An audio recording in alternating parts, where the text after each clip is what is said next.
SRCP నాయకురాలు, నగరి నియోజకవర్గ మాజీ శాసనసభ్యురాలు, మాజీ మంత్రి, సినీ నటి రోజా ప్రస్తుతం అంతా ఉన్నారు.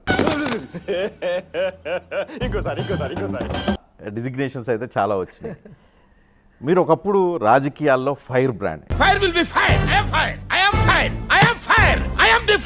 ఇప్పుడు ఫైర్ కొంచెం తగినట్టు అనిపిస్తుంది.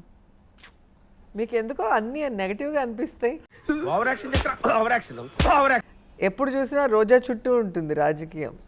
ఈ రాజేశ్వరి దేవి అంటే రాజకీయ కిటుకులకు రాజధాని, అంతేగా? మీరు చూపించటం లేదు. మీకు గవర్నమెంట్లో ఎవరు ఉంటే వాళ్ళని చూపిస్తారు. ఎవరికైనా చూపించండి రా. ప్రభుత్వంలో జరుగుతున్న తప్పుల్ని ఎత్తి చూపించాల్సిన బాధ్యత ఉంటుంది.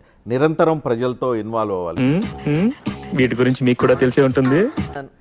ఏ ఇన్సిడెంట్ అయినా నేను ముందున్నాను, ప్రతి దాని మీద స్పందిస్తున్నాను.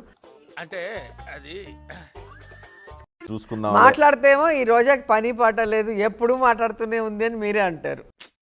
పాపం ఫీల్ అన్నట్టున్నారు. మాట్లాడకపోతేమో సైలెంట్ ఎందుకు అయిపోయారు, ఫైర్ ఎందుకు తగ్గింది అంటారు. టీచర్లు ఎప్పుడు నీచగానే మాట్లాడతారు రావు గారు, మీకు తెలియదే ఉంది. ఒకరు నెట్టేస్తే పక్కకు పోయే క్యాండిడేట్ నేను కాదని నీకు బాగా తెలుసు. వీడు నాకంటే వరుసగా ఉన్నాడేంట్రా. పవర్ పాలిటిక్స్ ఇది. సో ఎవరైనా వచ్చి నా సీట్ నీకు ఇస్తారా కూర్చొని ఎవరు అనరు. ఆడపిల్లైనా ఆవిడకి ధైర్యం ఎక్కువ అండి. నిజం చెప్పు.